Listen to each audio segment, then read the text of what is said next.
Hi, I'm Mike from 1A Auto. We've been selling auto parts for over 30 years.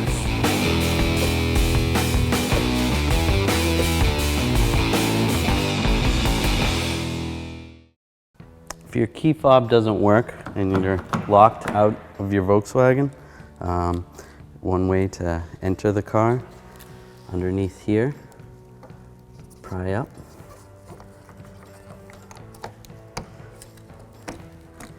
And there's your access for your lock.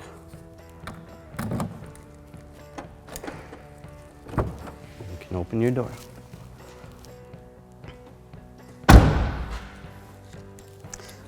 To put it back on, first I'm going to lock the car. I'm going to pull on the handle, slide in from the top part, and then push down. And it'll lock right in.